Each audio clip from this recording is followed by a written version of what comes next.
Maria, o que é que mais pedem as benditas almas do purgatório? A Santa Missa. A maioria das vezes pedem que se assistam à missa e que se celebrem missas, mas também rezar o rosário, a via sacra e outras orações. Maria, por que pedem missas em lugar de qualquer outra coisa? Porque em cada missa se dá a renovação dos sofrimentos de Jesus e sua morte na cruz. Em cada missa, uma vez mais, Jesus reza por nós e com nós, e se oferece ao Pai por nós. O Padre Pio, que frequentemente sofria a paixão de Jesus durante a missa, disse que o mundo poderia existir mais facilmente sem o sol que sem a Santa Missa. Essas palavras deveriam dar-nos muito o que pensar e também são, na minha opinião, proféticas. Ao assistir à missa, nos unimos a Jesus para salvar ao mundo da destruição, e ao ir a Jesus, nos salvamos a nós mesmos. A missa é a maior de todas as orações, o mais maravilhoso de todos os acontecimentos do mundo, e por outro lado, é tão misteriosa, pequena e humilde. Ao celebrar missas pelas almas do purgatório, as ajudamos em formas infinitas que entenderemos realmente uma vez no céu, quando estivermos todos juntos e com Jesus. Maria, todas as missas às que assistimos ou que mandamos celebrar pelas almas do purgatório as ajudam da mesma forma? Não. Depende de quanto amou aquela alma do purgatório a missa em vida. Se foi cristã, se não o foi, e portanto não sabia nada ao respeito, assistir à missa ajudará ainda mais. Maria, assistir à missa por alguém vivo ou mandar celebrar uma missa por ele, lhe ajuda do mesmo modo que as almas do purgatório? Assistir à missa ou mandá-la celebrar por uma pessoa viva ajuda mais que fazê-lo depois. Maria, por quê? Porque aqui ainda podemos receber graças e já não quando estamos no purgatório. E também porque aqui a missa ajuda muito para proteger uma pessoa de algum perigo. Maria, existe alguma prova de que Jesus esteja realmente na hóstia consagrada? Claro que sim. Há muitas provas. Se pode ler muito dos milagres eucarísticos que houveram ao largo da história da Igreja. Somente com um exemplo, Teresa Neumann, de Connerhaust, se alimentou unicamente da Sagrada Eucaristia e de água durante uns 36 anos, e ainda assim aumentava de peso à medida que se ia envelhecendo. E há hoje uma mulher em algum lugar do norte da França que se alimentou somente da hóstia consagrada desde há 50 ou 60 anos. E há pouco seu bispo a fez fechar-se em uma habitação de hospital durante 2 semanas para que fosse examinada. A mulher saiu igualmente saudável que antes de entrar. O bispo apenas cumpria seu dever, e a mulher também o fez ao ser obediente. Jesus permite milagres desse tipo para mostrar à humanidade que verdadeiramente Ele é o pão da vida. Também se pode ler sobre o milagre eucarístico de Lanciano, na Itália, onde já há vários séculos uma hóstia se converteu em um pedaço de carne e sangue durante as palavras da consagração. A hóstia foi examinada na década de 1970 e resultou tratar-se de uma parte de músculo do coração humano. Porém, um dos meus milagres eucarísticos favoritos ocorreu em Langenweisse, Alemanha, depois de que algumas sagradas formas houveram sido roubadas de uma igreja. O ladrão, apesar de ser cristão, se havia deixado subornar por uma quantidade pequena de dinheiro para roubá-las e entregar-se-as a gente que queria profaná-las. E quando o estavam fazendo, as hóstias repentinamente começaram a sangrar. A surpresa do que estava ali e o medo à justiça fez que as envolvessem rapidamente em um trapo e as enterrassem no bosque, cerca do povoado de Langenweisse. Em pouco tempo, um aristocrata polaco passava pelo caminho cercano a estes bosques em uma carruagem puxada por 4 cavalos. Quando de repente estes frearam abruptamente e se inclinaram até colocarem-se de joelhos. Por mais que se esforçaram, seus serventes não puderam lograr que os cavalos seguissem o caminho. Nem sequer com golpes logravam os levantar.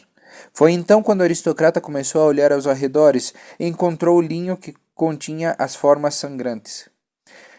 A notícia se estendeu rapidamente por toda a região, e o pároco de Langenweisse organizou uma procissão até esse lugar. Retirou as hóstias do chão e as devolveu à paróquia, enquanto fazia soar os sinos. Com o avançar dos séculos, houveram milhares de provas que Jesus se encontra fisicamente na hóstia. Lanciano é justamente uma das mais famosas. Maria conheceu pessoalmente a Teresa Newman? Somente por 2 semanas não cheguei a tempo de conhecê-la. Porém, fui visitar sua tumba. Me encontrava bastante enferma naquele tempo e, no entanto, quando retornei já me encontrava em perfeitas condições de saúde. Maria, é possível que em povos onde se reza muito e se celebram muitas missas pelas almas do purgatório se congreguem mais que nos que há menos orações? Sim, definitivamente. As almas se acercam mais aos seus familiares e aos vivos que rezam muito, com a esperança de que parte dessas orações sejam para o seu benefício. Em muitos casos, os fiéis as escutam e, em ocasiões, até podem vê-las. E os sacerdotes e as pessoas com autoridade devem fazer saber à sua gente que é normal ter novidades de seus familiares ou amigos cercanos já defuntos. Nesse mundo tão secularizado, muitas vezes escutar vozes implica erroneamente uma enfermidade mental. E esta ideia é claramente obra de Satanás. É certo que algumas vezes as vozes se devem a enfermidades mentais e outras vezes são obra do maligno. Também há muitas que são boas e são um grande dom. Porém, se exagera abertamente o conceito que geralmente se tem de que escutar vozes implica exclusivamente uma enfermidade mental. E se ocasiona muito mal a pessoas muito sensíveis e boas. Se requer discernimento e experiência para ser de ajuda nesses casos, e a maioria dos especialistas de hoje em dia não estão suficientemente informados no tema. São estes especialistas quem deveriam ir à missa e rezar muito para aprender mais dos assuntos que são obras de Deus. Maria, na sua opinião, se celebram suficientes missas pelas almas dos familiares e amigos defuntos que se encontram no purgatório? Não, em absoluto. E uma parte importante do meu apostolado é rezar e animar para que o façam com maior frequência. Deveríamos assistir e celebrar muitas mais missas por eles. Deveríamos fazê-lo periodicamente. O dia de seu aniversário, o dia do seu nome, em seu aniversário de casamento e no aniversário da sua morte. Também quando nos damos conta de que estamos pensando muito neles, sempre há uma razão para que isto seja assim, e deveríamos fazer algo a respeito imediatamente. Devemos fazer tudo o que podamos, e oferecer-lhes uma missa é o maior obséquio que podemos dar-lhes. Maria, a que se refere por dia do nome? Sim, perdão. Algumas pessoas o chamam o dia do seu santo. Em seu caso seria o dia 6 de dezembro, a festa de São Nicolau. Se ensinássemos as crianças de hoje acerca de seus santos ao invés de encher-los com materiais em seus aniversários, não os ajudaríamos muito mais a prepará-los para a vida? Festejar os aniversários é importante, mas deveríamos pôr ênfase em que os filhos são um presente de Deus e não nos presentes materiais. O dia do santo também lhes ajudaria, e lhes poderia mostrar um grandioso modelo ao que seguir. Deveríamos comentar-lhes que este presente vem de Jesus e de Maria, e também do seu santo, que os protege de forma especial. Não se trata apenas de belas palavras, é a verdade. Ao comentar-lhes tudo isso, as crianças se tornariam mais curiosos e mais ansiosos por aprender. Maria, então quer dizer que dar um nome cristão a uma criança lhe ajuda e no caso de não dar-lhe, pode feri-la? Ou melhor dito, debilitá-la ao longo da sua vida? Sim, isso é verdade de certa maneira. O santo pelo qual lhe damos o nome à criança o cuidará, automaticamente, com muito amor e com força. Esta proteção se perde se a criança se lhe dá o nome de Açucena, por exemplo. Porém, é claro, o amor de Deus não diminui por esse motivo. Ainda que a criança terá menos intercessores, e hoje em dia deveríamos tentar buscar-lhe a maior quantidade de intercessores possíveis, estou segura de que Deus se entristece se lhe negamos a uma criança um intercessor poderoso. Devemos brindar-lhes, a nossos filhos, tudo o que está ao nosso alcance para sua felicidade e plenitude sempre que seja possível. Maria, lhe comentaram as almas do purgatório algo que não gostam na missa e que as entristece? Sim. O assim chamado sinal da paz e agarrar-se às mãos durante o Pai Nosso são 2 exemplos. Tem lugar justo depois da consagração, precisamente quando deveríamos estar nos concentrando apenas no Senhor. É então quando Jesus se encontra mais cerca de nós, e é então quando todos nos dispersamos buscando a quem saudar, em lugar de ficarmos em oração profunda com Ele, sem interrupções, sem distrair-nos com alguém a quem quase não conhecemos. É como trazer os rituais sociais dentro da igreja, em lugar de acercar a Jesus mais profundamente aos fiéis. Digo, alguém a quem quase não conhecemos, para que não baixemos a guarda. São precisamente os lugares mais sagrados onde mais se infiltram os seguidores de Satanás, e o contato físico fortalece enormemente as maldições que esparramam. Que felizes se sentem quando tomam das mãos ou inclusive abraçam aos fiéis justamente quando se distraíram da presença de Jesus. O perigo espreita, geralmente detrás de uma falsa familiaridade ou uma unidade forçada. Essa forma de proceder, combinada com a falta de confissão, faz que as missas de hoje em dia sejam uma caça frutífera para quem escolheu atormentar os seguidores de Cristo. Devemos rezar o Pai Nosso somente com quem nos dê a maior de todas as orações. E ir a saudar e a dar a mão fora, mais tarde, quando tenhamos tempo e possamos escolher com quem fazê-lo. Ser uma verdadeira pessoa de oração e prudente não implica ser sociável ou ter prejuízos. Não ser sociável ou ter prejuízos. E também está o aplauso.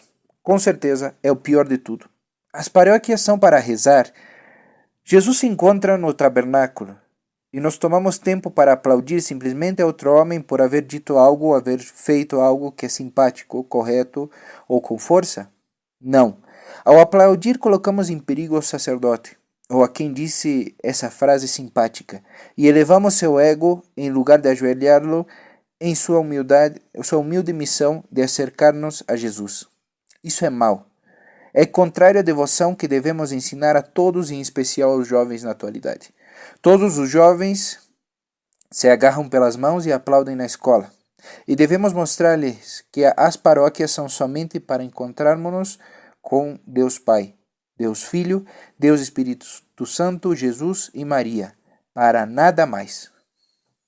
Maria, foram as próprias almas quem disseram que o sinal da paz e agarrar-se às mãos lhes era problemático? Sim, assim é. Maria, disseram algo dos ministros extraordinários da Eucaristia? Sim. Em condições normais, somente as mãos consagradas dos sacerdotes podem distribuir a comunhão. A lei da Igreja diz que deve fazer-se assim, salvo que hajam circunstâncias extraordinárias, como que o sacerdote estivesse enfermo de cama. Extraordinárias não se refere a que os fiéis devam esperar 2 minutos em lugar de 10 para receber a comunhão. Sempre devemos preparar-nos em oração para receber a Jesus, e as pessoas que insistem em fazer tudo o mais rápido possível não sabem o privilégio enorme e a fonte de graças e de proteção que obtemos ao receber a Jesus. Se alguém necessita provas de que a Deus não gosta o modo atolondrado em que hoje em dia se fazem uso dos ministros extraordinários da Eucaristia, posso contar a seguinte história sobre algo que ocorreu muito cerca daqui há pouco tempo. Não faz muito tempo, faleceu uma mulher que comumente repartia a comunhão e que havia induzido a muitas outras mulheres que obrassem igual. Eu não a conhecia muito bem, mas havia ouvido falar muito dela. Antes do funeral, o ataúde estava aberto para que a família e os amigos pudessem despedir-se. No momento previsto, se fechou o ataúde. Porém, antes de que houvesse transcorrido 1 hora, um parente cercano chegou tarde e pediu ao sacerdote que, por favor, abrisse brevemente o ataúde para poder despedir-se da defunta de igual forma que os demais. O sacerdote acedeu e, com uma ou duas pessoas presentes, levantou a tampa e olhou dentro. Foram testemunhas de que não era o que haviam visto um momento antes. As mãos da mulher se haviam tornado negras. Este sinal para mim, como para o resto, foi uma confirmação de Deus de que as mãos não consagradas não podem distribuir Jesus durante a comunhão. Por outro lado, o chamado altar do povo, também é algo que deleita a Satanás. Jesus presente no tabernáculo deveria estar sempre no centro da igreja. Ao dar a volta ao altar sucederam várias coisas.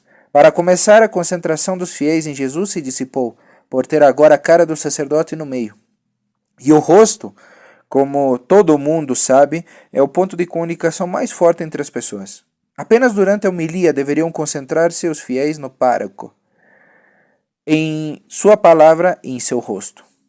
Ao dar a volta ao altar, se deixou Jesus em um lugar secundário, o que deu como resultado o que se o deixasse a um lado e logo por último, como sucede hoje em dia em muitas igrejas, totalmente separado, em uma ala distinta ou até em uma habitação totalmente separada.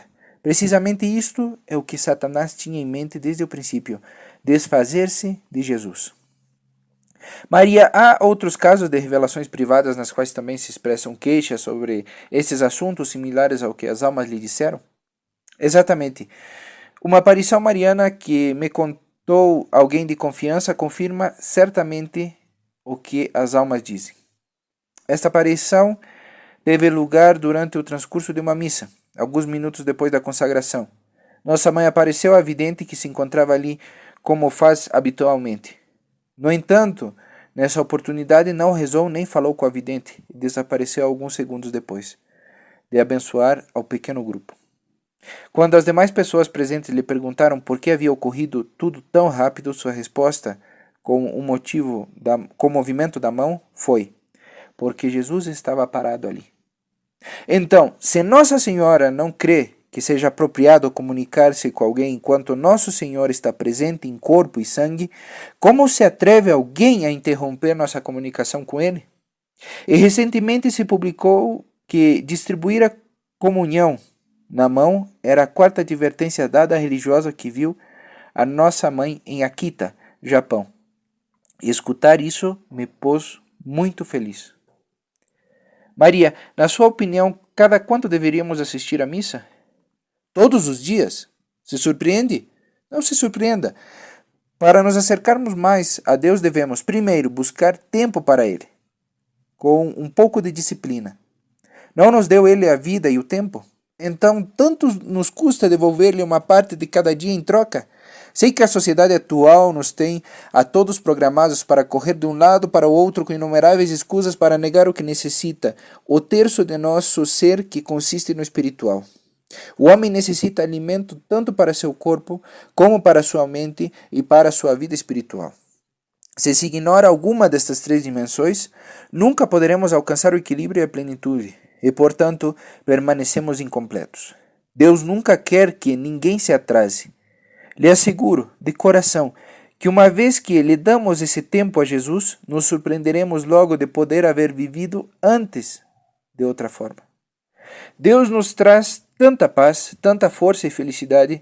Jesus não é uma mais das ajudas psicológicas. É Deus e, portanto, nosso verdadeiro e único melhor amigo.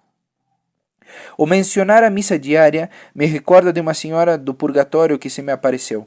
Quando lhe fiz a pergunta costumeira, respondeu: vá e diga-lhes aos meus filhos que serei liberada quando eles ofereçam 75 missas diárias por mim. Me encontro no purgatório porque não lhes ensinei o valor da missa diária.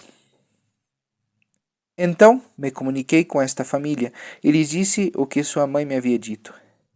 Não era uma família pobre, e um dos filhos comentou: bem, pediremos que se celebrem 75 missas e pronto. Não, lhes disse firmemente. Isso não serve, porque a razão pela qual ainda está no purgatório é por não os haver ensinado o valor de assistir à missa nos dias laboráveis. Devem assistir juntos às 75 missas e levar a vossa mãe no coração como única intenção. Isso é o que quer de vós. Depois de divagar um pouco, aceitaram. Verá, Deus tinha um plano ainda mais grande para eles. Desde que lhes dei essa notícia, posso dizer com segurança que continuaram assistindo à missa quase diariamente. E dessa forma, o que receberam foi 10 vezes mais que simplesmente saber que sua mãe se encontrava no céu. Quizá até economizaram dinheiro. Maria, Então é importante o equilíbrio cuidadoso de nossas três dimensões para alcançar a plenitude nesta vida? Sim, é assim.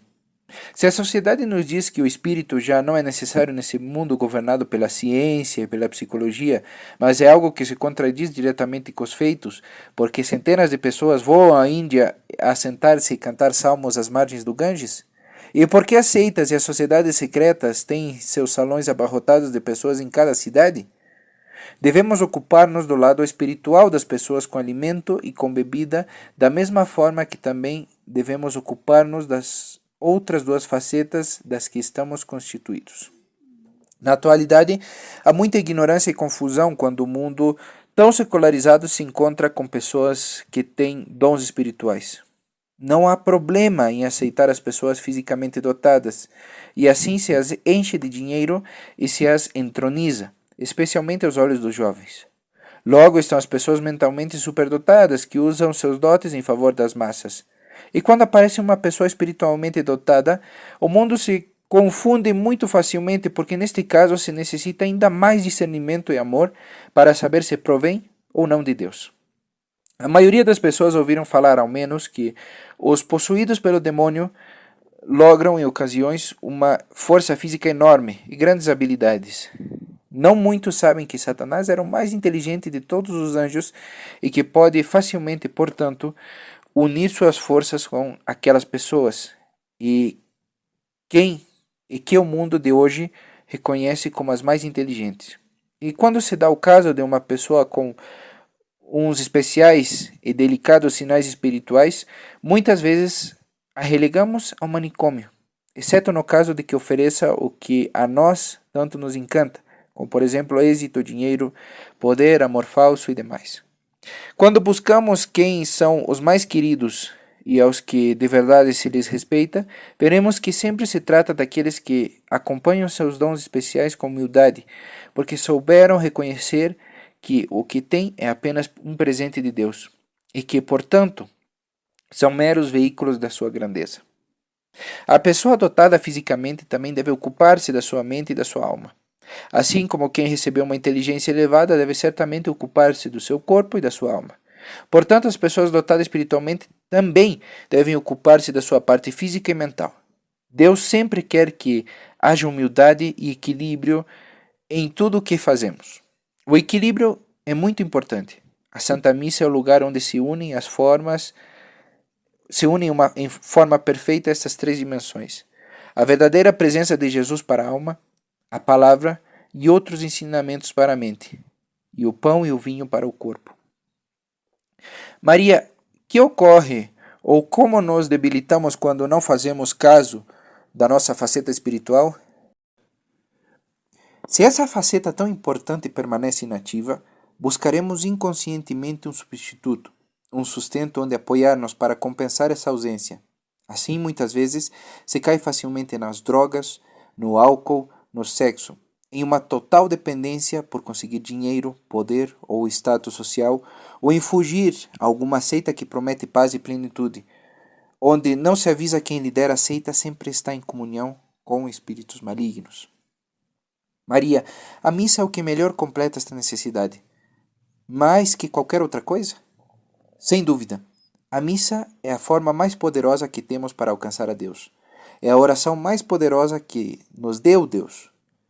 Seu amor por nós, todo o seu sacrifício por nós, se faz vivo através da missa, em formas que não podemos imaginar. Maria, que é então o mais acertado que podemos fazer pelas almas defuntas quando se trata de oferecer uma missa por elas? O mais rápido e o mais cômodo e menos carinhoso é contentar-nos com um pequeno oferecimento e que o sacerdote o anote em seu livro de intenções. É muito melhor, e há provas que evidenciam que se dão mais purificações e liberações quando um familiar, um amigo cercano acude como penitente, assistir à missa pelo defunto. O melhor para ajudar as almas é pedir que se anote o nome do defunto no livro de intenções e que alguém esteja presente para que interceda por ele. Esta é a forma mais completa, a mais precisa, a mais pura e a mais afetuosa de todas. Enquanto ao feito de escrever seus nomes no livro de intenções, o melhor seria que somente pedíssemos por um só nome em cada missa. Sei que hoje em dia, devido à grande falta de sacerdotes e, portanto, de missas, às vezes é quase impossível. O mais usual na atualidade é escrever uns 3 nomes. Mas então, qual a diferença com anotar 30 nomes por missa? Em especial hoje, que as paróquias necessitam de tantos fundos. Deveria ser um só nome. Eu encargo as missas no Monastério Carmelita de Fátima, que não apenas me asseguram que somente pedem por uma só pessoa em cada missa, senão que também têm uma grande necessidade de fundos. Se queremos fazê-lo bem, há que recordar que o tempo e o espaço não jogam nenhum papel. Portanto, não é necessário assistir à missa que se encarregou por aquela pessoa. Se temos presente este dado, poderemos evitar muitos conflitos a causa de um calendário aliviar os inconvenientes dos deslocamentos. Quando se trata de tempo e espaço, há que ter presente que Deus é Deus. Vi em vários casos que as purificações ocorriam muito antes de que se celebrassem a missa. Com isso, não apenas me refiro a liberações de almas do purgatório ao céu, senão também de cargas entre as pessoas vivas que desapareciam quando ficou acordada a necessidade da missa. Deus, nesses casos, sabe que a intenção é boa e que se fará depois, e Ele nunca quer fazer sofrer alguém um minuto mais do que necessário. Maria, pode contar-me de algum incidente onde uma alma lhe haja manifestado claramente que assistir às missas extras por elas é necessário e bom? Sim, conhecia uma moça jovem que desejava fazer mais pelas almas, e quando lhe perguntou a sua mãe o que poderia fazer, esta lhe sugeriu que assistisse a 2 missas nos domingos ao invés de uma. Assim o fez durante um tempo. Porém, pouco depois o pároco notou que estava assistindo a 2 missas aos domingos e lhe perguntou por que o fazia. A jovem lhe respondeu que o fazia pelas almas. O pároco não entendeu a resposta e até lhe disse que a segunda missa não era válida e que estava perdendo tempo. Triste e surpreendida, a jovem deixou de fazer o que havia começado. Logo, pouco tempo depois, morreu o pároco. E se lhe apareceu a esta jovem desde o purgatório, ele disse que não seria liberado até que ela assistisse a todas as missas que ele lhe havia impedido por haver-la aconselhado tão mal. Haverão muitas pessoas que se lamentarão muito em um futuro por haver dado conselhos desse tipo, tão comuns hoje em dia. Maria, há pouco mencionou o mundo da ciência. Lhe disseram algo as benditas almas do purgatório que, por assim dizer-lo, corrijam algo que os cientistas de hoje em dia sustentam como verdadeiro? Nesse momento apenas posso pensar em um caso. Se tratava de alguém que perguntava sobre o lugar em que viveu Eva e os anos transcorridos desde então. Alguns cientistas dos Estados Unidos e de outros países creem, sobre a base de uns estudos muito sofisticados, que viveu há 250 mil anos no norte da África ou na Ásia Menor. Perguntei às almas se essa resposta se aproximava da verdade. Me disseram que era um erro, o que significa que aqueles cientistas ainda têm muito que investigar.